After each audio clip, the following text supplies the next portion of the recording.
చేశాడు, అది కూడా ఇవ్వకుండా ఇలా ప్రతి ఏరియాలోనూ కూడా ప్రతి ఒక్కరిని కూడా రైతులను మొదలు పెడితే రైతులను, చిన్న పిల్లలను, పెద్ద పిల్లలను, అక్కచెల్లెమ్మలను ప్రతి ఒక్కరిని కూడా మోసం చేసిన ఈ చంద్రబాబు ఏ ఒక్కరూ కూడా ప్రశ్నించకూడదు, ఏ ఒక్కరూ రోడ్ల మీదకి రాకూడదు, ఏ ఒక్కరూ చంద్రబాబు నాయుడు గారిని నిలదీయకూడదు అని రాష్ట్ర వ్యాప్తంగా రెడ్ బుక్ పాలన సాగిస్తా ఉన్నారు.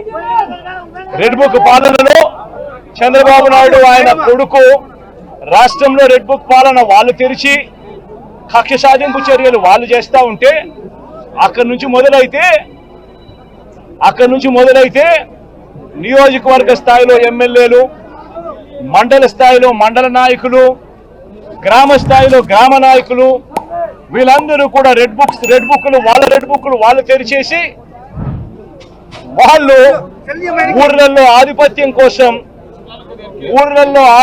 కోసం ఏ రకంగా వ్యవస్థలను భ్రష్టుపట్టిస్తూ పోలీసులను నిస్తేదం చేస్తూ పోలీసుల సమక్షంలోనే ఏ రకంగా లా అండ్ ఆర్డర్ను నాశనం చేస్తా ఉన్న పరిస్థితి ఈ గ్రామంలో, ఈ సీతారాంపురం గ్రామంలో సుబ్బరాయుడన్న కుటుంబానికి జరిగిన అన్యాయం ఒకసారి గమనిస్తే ఇక్కడే కనిపిస్తారు. ఇదే గ్రామంలో ఆధిపత్యం కోసం బూతుల్లో ఏజెంట్ల కింద కూర్చున్న వాళ్ళు, సుబ్బరాయుడన్న కుటుంబం బూతుల్లో ఏజెంట్ల కింద కూర్చున్నారని ఇదే గ్రామంలో అదే రోజు సుబ్బరాయుడన్న ఒక్క కుటుంబమే కాకుండా మిగిలిన 3 కుటుంబాలు కూడా బూతుల్లో ఏజెంట్ల కింద కూర్చున్నారు అని చెప్పి పెద్దిరెడ్డి కుటుంబం, పల్లం శేఖరు, పెద్దిరెడ్డి కుటుంబం సభ్యులు వీళ్ళందరినీ కూడా ఈ గ్రామానికి సంబంధించిన ఇక్కడ నాయకుడు మన నారపురెడ్డి వీళ్ళందరినీ కూడా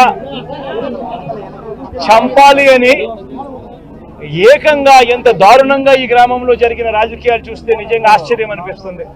అసలు ఈ గ్రామంలో, ఈ రాష్ట్రంలో లా అండ్ ఆర్డర్ ఉందా లేదా అన్నదానికి ఈ గ్రామంలో జరిగిన ఘటన ఒక ఉదాహరణగా కూడా చరిత్రలో ఎప్పుడు కూడా నిలిచిపోతుంది. ఈరోజు నిజంగా ఎంత ఆశ్చర్యంగా జరిగింది అని అంటే ఈ గ్రామంలో ఈ గ్రామస్తులు బయట నుంచి వచ్చిన వాళ్ళు అందరినీ కూడా ఏకం చేసి దాదాపుగా 35-40 మంది ఒక చోట ఏకమై రాడ్లు పట్టుకొని తుపాకులు కూడా ఉన్నాయి, తుపాకులు కూడా చూపించారు. రాడ్లు పట్టుకొని కర్రలు పట్టుకొని కత్తులు పట్టుకొని వాళ్ళు ఈ గ్రామానికి వాళ్ళంతా కూడా ఇక్కడ చేయడానికి, స్వైర విహారం చేయడానికి అందరూ కూడా ఏకమవుతా ఉంటే ఇదే గ్రామంలో నివాసం అంటా ఉన్న నారపురెడ్డి ఎస్ఐకి ఫోన్ చేసింది 9:30 గంటలకు ఫోన్ చేశాడు. 9:30కు ఫోన్ చేసి గ్రామంలో వాతావరణం సరిగ్గా లేదు, బయట నుంచి కూడా వ్యక్తులు వచ్చారు, వీళ్ళందరి చేతుల్లో రాడ్లు కనిపిస్తా ఉన్నాయి, కత్తులు కనిపిస్తా ఉన్నాయి, వీళ్ళ చేతుల్లో తుపాకులు కూడా ఉన్నాయి, గ్రామంలో వాతావరణం సరిగ్గా లేదు, దయచేసి గ్రామాన్ని ఏదో జరిగే కార్యక్రమం జరగబోతా ఉన్నట్టుగా అనిపిస్తా ఉంది, దయచేసి పోలీసులు రండి అని చెప్పి నారపురెడ్డి రాత్రి 9:30 గంటలకు ఎస్ఐకు తాను ఫోన్ చేస్తే ఎస్ఐ ఆ తర్వాత కొద్దిసేపటికి ఎస్ఐ రావడం జరిగింది. ఎస్ఐతో పాటు 2 కానిస్టేబుల్లు వచ్చి గ్రామానికి వచ్చి గ్రామంలో ఉన్న పరిస్థితులన్నీ కూడా చూసి ఎస్ఐ సిఐకి ఫోన్ చేయడము, డిఎస్పీలకు ఫోన్లు చేయడము వీళ్ళ కళ్ళ ముందనే కనిపిస్తా ఉంది. చేస్తా ఉన్నారు కానీ ఎవడు ఫోర్స్ పంపించడు, మనుషులు కనిపిస్తా ఉన్నారు కానీ అక్కడే కానీ ఎవడు కూడా ఆపే కార్యక్రమం చేయరు. చేతుల్లో రాడ్లు కనిపిస్తా ఉన్నాయి, చేతుల్లో కత్తులు కనిపిస్తా ఉన్నాయి, మనుషులు తిరుగుతా ఉన్నారు, మనుషులు ఏదో ఘటన జరగబోతా ఉందని తెలుస్తా ఉంది, అయినా కూడా ఎస్ఐ ప్రేక్షక పాత్రే పోషిస్తాడు. ఎస్ఐతో పాటు వచ్చిన ఇద్దరు కానిస్టేబుల్ ప్రేక్షక పాత్రే పోషిస్తారు. ఎస్ఐ సిఐకి ఫోన్ చేస్తా ఉన్నట్టుగా, డిఎస్పీకి ఫోన్ చేస్తా ఉన్నట్టుగా, మిగతా వాళ్ళకి ఫోన్ చేస్తా ఉన్నట్టుగా వీళ్ళకు గ్రామంలో కనిపిస్తా ఉంది. కానీ ఏ ఒక్కరూ కూడా రారు. పోలీసులు అదనపు బలగాలు రావు. సాక్షాత్తు పోలీసుల సమక్షంలో ఇదే సీతారాంపురం అనే ఇదే గ్రామం జిల్లా కేంద్రమైన నంద్యాలకు కేవలం 15 కిలోమీటర్ల దూరంలో ఉంది. కేవలం 10 కిలోమీటర్ల దూరంలోనే ఉంది. 15 కూడా కాదు, 10 కిలోమీటర్ల దూరంలోనే ఉంది. 10 కిలోమీటర్ల దూరంలో జిల్లా హెడ్ క్వార్టర్స్. ఆ జిల్లా హెడ్ క్వార్టర్స్ లో ఎస్పీ ఉంటాడు. ఆ జిల్లా హెడ్ క్వార్టర్స్ లో ఎస్పీ ఉంటాడు. ఆ జిల్లా హెడ్ క్వార్టర్స్ లో ఎస్పీ ఉంటాడు. ఇక్కడ నుంచి కేవలం 10 నిమిషాల దూరంలోనే డిఎస్పీ ఆఫీసు. ఇక్కడ నుంచి డిఎస్పీ ఆఫీసు కేవలం 10 నిమిషాల దూరం. ఎస్పీ ఉండేది కేవలం 10 కిలోమీటర్ల దూరంలో ఎస్పీ ఉన్నాడు నంద్యాల హెడ్ క్వార్టర్స్ లో. ఇటువంటి పరిస్థితుల్లో ఈ గ్రామానికి కనుక పోలీసులు కనుక పంపించి ఉండింటే, ప్రొటెక్షన్ పంపించి ఉండింటే ఈ గ్రామంలో ఘటన జరిగి ఉండేది కాదు. సాక్షాత్తు ఎస్ఐ చూస్తా ఉన్నాడు, సాక్షాత్తు కానిస్టేబుల్ చూస్తా ఉన్నారు. వీళ్ళందరూ చూస్తా ఉండగానే అదనపు బలగాలు ఏ ఒక్కరూ కూడా ఇక్కడికి రాకుండా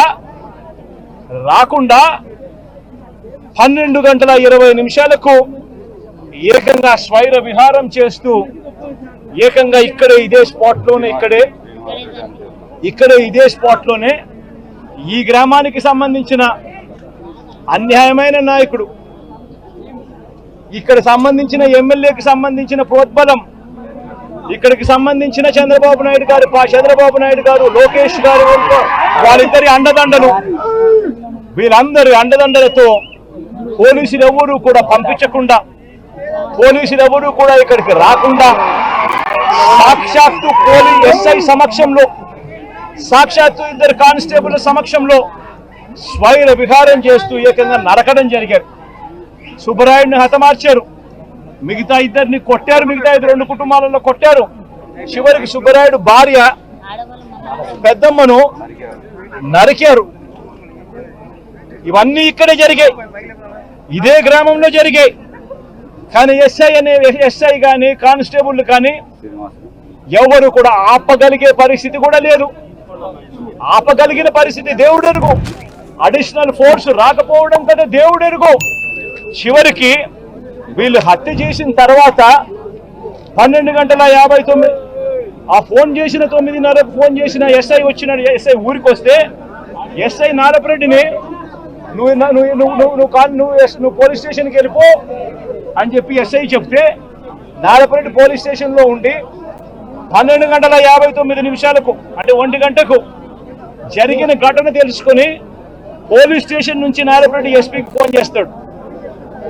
ఎత్తే పరిస్థితి ఉండదు. మనుషులు అక్కడే ఉన్నారు, చంపినారు, వాళ్ళని కనీసం పట్టుకోండి, జరిగింది ఇన్సిడెంట్ నాకు తెలుస్తా ఉంది, నేను ఫోన్ చేస్తా ఉన్నాను, మా ఇంటి దగ్గర సీసీ కెమెరాలు ఉన్నాయి, సీసీ కెమెరాల దగ్గర నుంచి వచ్చిన ఫుటేజ్ నా ఫోన్లో కూడా లోడ్ అవుతా ఉంది, మీకు కూడా పంపిస్తా ఉన్నాను, కావాలంటే చూసుకోండి, చెయ్యండి. ఎస్ఐలు అక్కడే ఉన్నారు, ఎస్ఐ సమక్షంలోనే ఇవన్నీ జరుగుతూ ఉంది అని అంటే అప్పటికి కూడా పట్టుకునేదానికి కూడా కనీసం అదనపు ఫోర్స్ రాదు. చివరికి చంపినోళ్ళు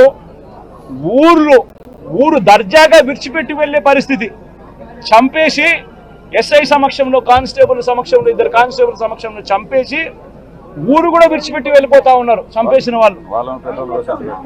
వాళ్ళని కనీసం పట్టుకునే నాతుడు లేడు. పోలీసులు పట్టుకునేదానికి కూడా కనీసం పోలీసులు రాలా. ఇన్సిడెంట్ జరిగిన తర్వాత 12:59 ఫోన్ చేశాడు నారపరెడ్డి ఎస్పీకి. మళ్ళీ రాత్రి 1:08 మళ్ళీ ఫోన్ చేశాడు నారపరెడ్డి ఎస్పీకి. మళ్ళీ 1:08 ఫోన్ చేసి తాము ఎస్పీ ఆఫీస్కు వస్తున్నామంటూ నారపరెడ్డి నేరుగా జిల్లా ఎస్పీకి ఫోన్ చేశాడు. అయినా పట్టించుకునే పరిస్థితి లేదు. చంపిన వాళ్ళను వెళ్ళిపోయేట్టుగా సహకరించిన పోలీసులు ఆ తర్వాత మళ్ళీ 3:18 మళ్ళీ ఎస్పీకి మళ్ళీ నారపరెడ్డి ఫోన్ చేశాడు. హంతకుల ముఠాలో ఒక వ్యక్తిని అతి కష్టం మీద మేము పట్టుకోగలిగినాము. ఆ పట్టుకున్న వ్యక్తిని మీ దగ్గరికి తీసుకొని వస్తాము, మీకు సరెండర్ చేస్తున్నాం, ఆ మనిషిని తీసుకోండి, మీరు అరెస్ట్ చేసి మిగతా వాళ్ళని కూడా పట్టుకునే కార్యక్రమం చేయండి అని 3 గంటల 18 నిమిషాలకు ఆయన ఫోన్ చేస్తాడు. మీ దగ్గరకు ఆఫీస్కి వచ్చినాము, ఆఫీస్ బయటనే మేము ఉన్నాము, దయచేసి మీరు రండి అని చెప్పి ఎస్పీకి చెప్తాడు. చివరికి ఎస్పీ రాత్రి 3 గంటల 20 నిమిషాలకు నారపరెడ్డికి ఫోన్ చేసి మీరు పట్టుకున్న రమణ అనే వ్యక్తిని నంద్యాల 3 టౌన్ పోలీస్ స్టేషన్లో అప్పగించాలని చెప్తాడు ఎస్పీ. తర్వాత కొందరు పోలీసులు వచ్చి రమణను ఎస్పీ ఆఫీసులోకి తీసుకుపోయారు. ఇంత దారుణంగా జరుగుతూ ఉంది.